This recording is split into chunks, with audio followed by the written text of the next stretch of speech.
Hello. So today's a different kind of video. I'm going to be talking about this book, Atomic Habits by James Clear, which a number of you might have heard of. I think it's quite a famous book or a popular book. I don't really know. Self-help books, can they be?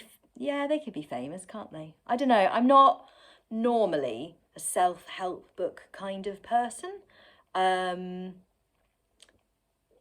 just me, but I was recommended this by someone and I thought, you know what, I'll try anything, I'll give it a go, why not? And you know what, it was all right, it was good for me as someone who is moving towards pursuing a career in coaching people through recovery from restrictive eating disorders.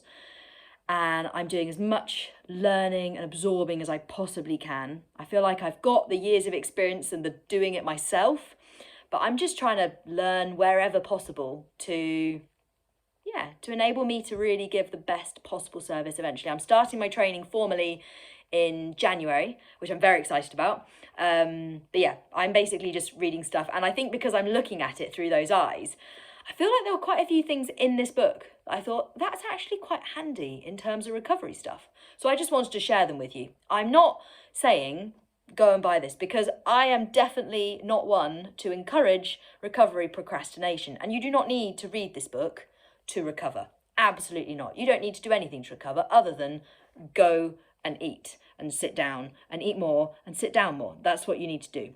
But I do think there are a few little bits and pieces in here that are quite useful, so I'm going to share them with you. Firstly, obviously the book's all about habits, and it's not about recovery habits, it's about general habits, but I feel like you can extrapolate some of the stuff into recovery. So, firstly, he talks about the concept that habits are very sort of strongly associated with identity, and that actually in order to build habits and to create habits and to change habits, you need to have, not a need to have, but they're easier to implement and they stick harder if they're associated with an identity that feels relevant to you. So I suppose the way I look at this is that when we're engaging in an eating disorder, the behaviours, the patterns, the routines, the everything, thoughts, feelings, all of it, it's all very much associated with that identity of you with an eating disorder. And when you move into recovery, a part of that is just stepping into a whole new territory of you without an eating disorder. It's recovering you. And I think in terms of taking what he's talking about here, I feel like it's quite empowering to really focus on embodying recovering you and really owning that identity. What would recovering me do? You know, I don't mean me, I mean you, but you know that. What would they do? You know, and yeah, you're going to come up to situations. You have spent however long wiring your brain through your actions and teaching your brain, again, through your actions, that a certain thing is fact. You have been teaching it primarily to protect and promote your energy deficit state. And therefore, when you enter into recovery, rewiring means dragging that brain with you into recovery. You know, I often think how glorious it would be if you could just suddenly one day go, right, that's it, I'm doing recovery. Goodbye eating disorder, I'm going this way. And you just left it there, but you don't. You have to drag that brain that you've been teaching for however long to engage in eating disorder into recovery. And that causes a lot of friction. Yeah, that's putting it lightly. Like, it causes an awful lot of friction, causes a lot of stress, a lot of anxiety, lots and lots of feelings, all sorts of stuff. But the key thing is when you're focusing forwards and you're looking in terms of, right, who am I? I'm moving into recovery. I am recovering, and really embracing what that means in terms of the actions that you're choosing to do. So basically, when it comes to its relevance here, the idea is that it's a lot easier to build habits and to change your behaviours if it's associated with your identity. And so what I suppose I'm suggesting is it can be, and it's something I certainly found useful, really exploring and embodying the fact that all of your behaviours and actions and things were very much associated with the you who engaged in your eating disorder. And actually, as you move into recovery, you're moving into a whole different place. And I often say your eating disorder's opinion on your recovery is irrelevant. Like, of course it's not going to be on board. Of course it's going to kick up a fuss. Of course it's going to have tantrums. It's there. And actually, eating disorders are pretty predictable. You know what they're going to say. You know where it's going to chime up. And it's just going to keep throwing different suggestions at you until you grab one of them. And previously, that has been a successful mechanism to enable the protection of your energy deficit. You've eventually grabbed one and gone, oh yeah, no, actually, maybe that is true. Maybe I don't like chocolate on warm days, or I don't know, maybe I do really need to satisfy that deep urge to get outside by going on that same walk that I do every day round that same route, blah, blah, blah, blah, blah. You get where I'm coming from. So to tie that up, because I could literally talk and talk forever, you know me, I'm basically suggesting, that sounds very like I know all the answers. I do not know all the answers, but I feel like it's probably quite an empowering thing to really embody recovering you, to really engage in what it means to be moving away from that identity that did engage in all that stuff. You know, to move into what would recovery me do? And when you come up against things and you have that friction, it's about, yeah, that friction is there, but I'm recovering and I'm choosing recovery and I'm building these new habits and these new behaviors and these new neural pathways which associate and are linked to that new identity of you, that person who doesn't have an eating disorder. So yeah, that's that one. And then the other thing, basically as it moves through this book, sort of creates it's a table really, but a way of building habits. And he talks about 4 laws. I'm not going to go into it in any great depth, but there are certain bits in it where I thought, yeah, that's recovery. And some of the things I just did. And I read them now and I think, yeah, and I can see now why that makes sense. It, that works. It does work. And I'm still talking. Right. So, for example, one of the things he talks about is something called habit stacking.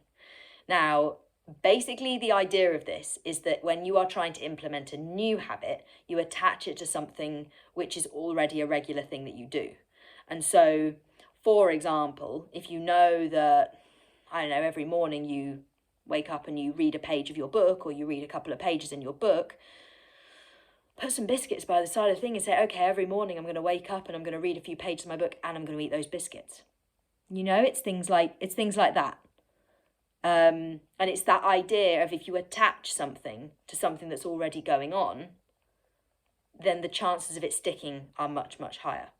Also, another example, I talk a lot about with the people I work with in terms of talking about ands, not ors. And so I suppose it's not really stacking, but if you've got something and it's your favourite thing, it's what you have, like a snack in the evenings, a dessert that you really love, and that's the thing. And so when it comes to challenging yourself, you think, oh, but I really, really love that. That's exactly what I love, and I love that more than anything, and I can't possibly. Fine. Okay. Have something on top of that. Okay, so you really, really love having fruit and granola and yogurt. Okay. I would challenge that and think, is that actually because that's the only approved dessert? Because let's be honest, that's not dessert. But is that because it's the approved thing and it's a habit and it's what you do and it's what feels safe?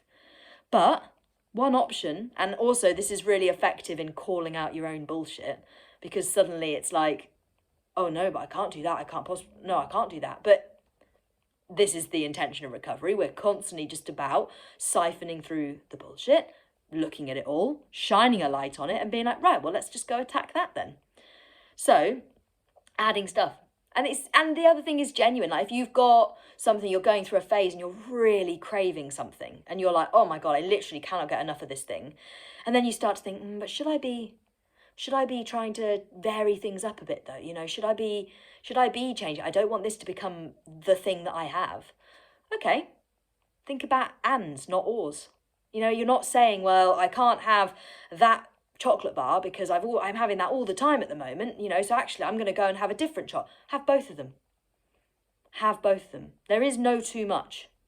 And actually, in that process, then what you're doing is some really effective recovery work in terms of not only are you putting more in and you're challenging that, you know, you're also unpicking that juggling, compensating, oh, but if it's this, it's that, which is so tied up in that scarcity mindset, you know, where everything's got to be, well, it's that or that. It's kind of blows that out of the water and goes, no, there's no ors, there's just ands.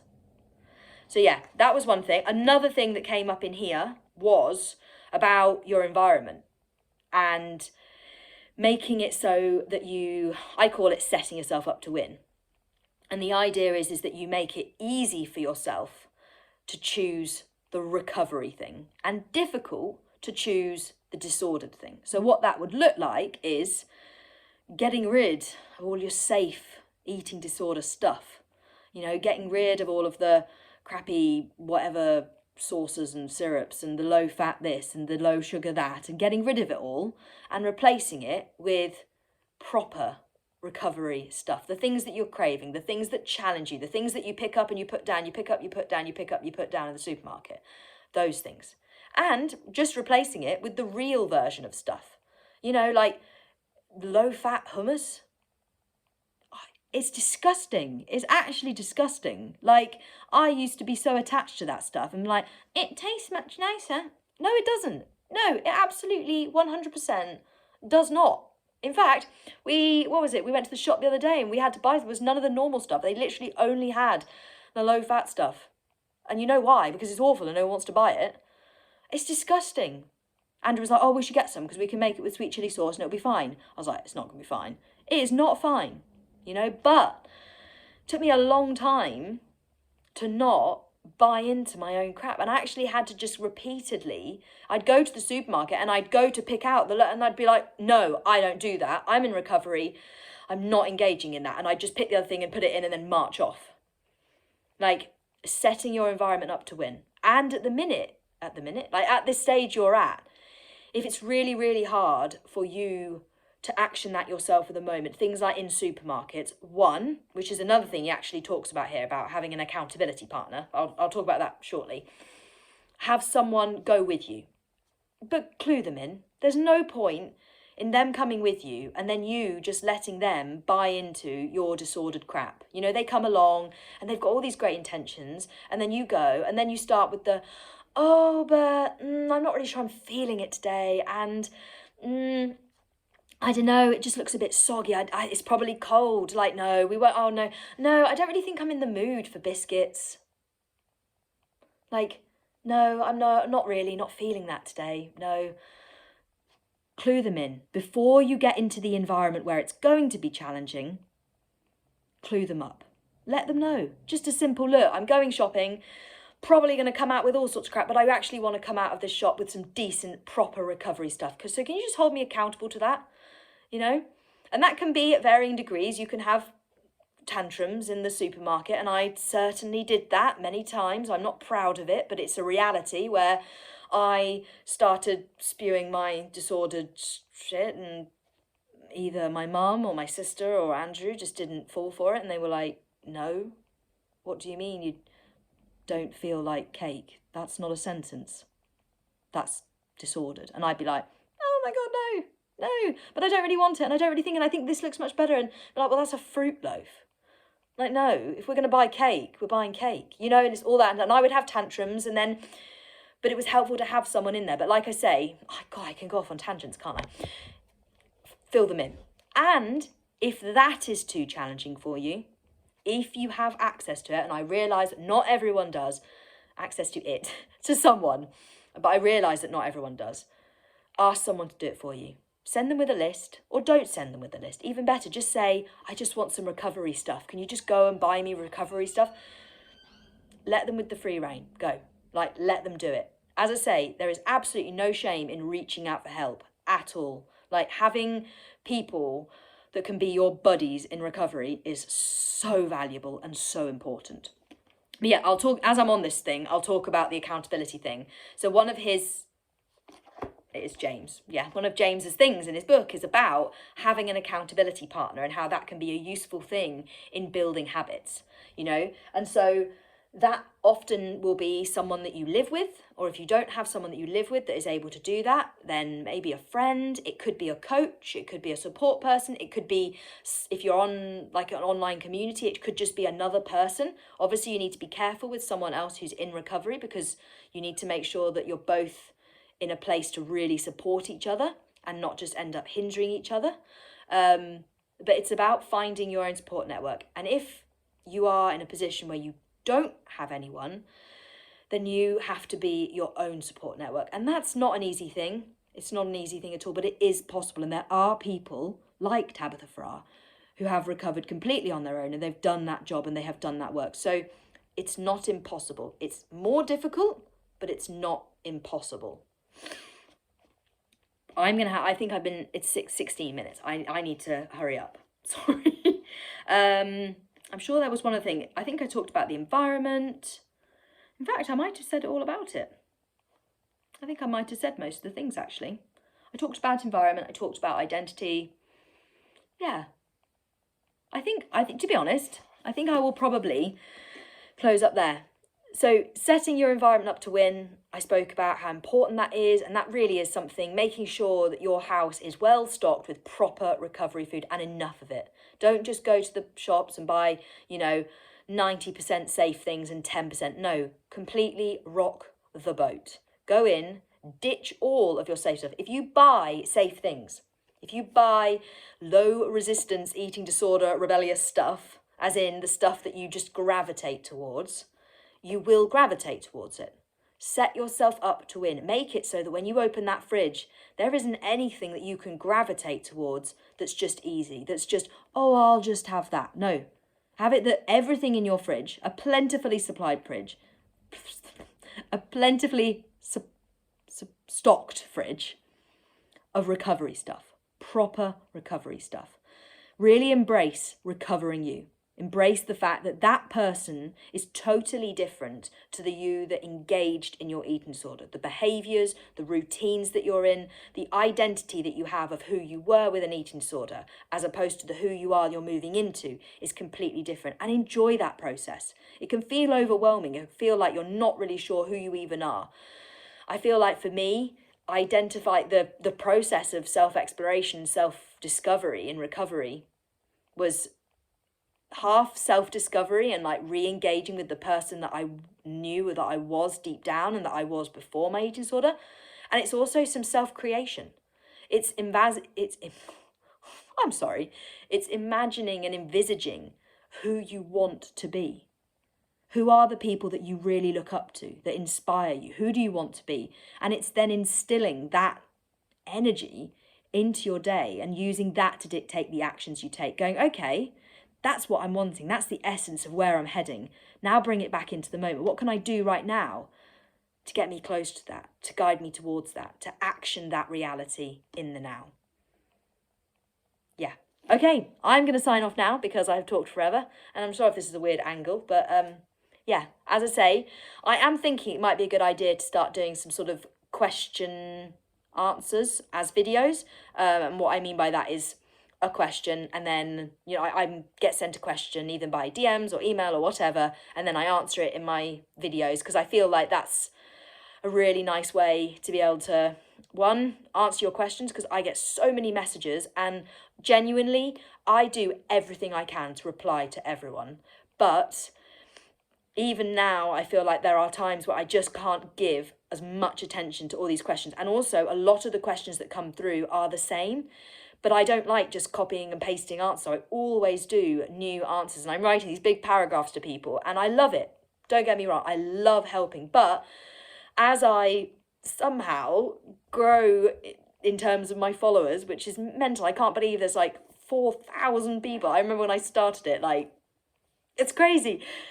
But as it grows, I'm going to get to a point where I just can't keep up, especially because I have lots of things going on outside of recovery, in terms of I have a whole different job and a whole different like masters that I'm studying, and I'm also studying to be a coach. So they've got lots going on, and I feel like being able to answer in video format is quite a good way for me to feel like I'm giving back and I'm answering those questions, but it's also a way that then other people can watch the video and they might be able to identify, even if it's not exactly their situation and exactly their question, but they might be able to identify sort of key themes in that question and then carry that forward and let that help them. So yeah, anyway, I'm going to go. Thank you very much for listening. As I say, this book, for reference again, was Atomic Habits by James Clear. I'm not saying it's good. That sounds awful. I'm not saying recommend it. It's fine. It's a good book. But it's not recovery related. I was just wanting to share some of the reflections I'd had on some of the stuff he talks about in terms of the science of habit building. And I'm definitely going to go now because I've talked forever. Thank you very much. Let me know if you've got any questions for future videos and any topics that you'd be interested in. I'm all ears. And yeah, take care and take action.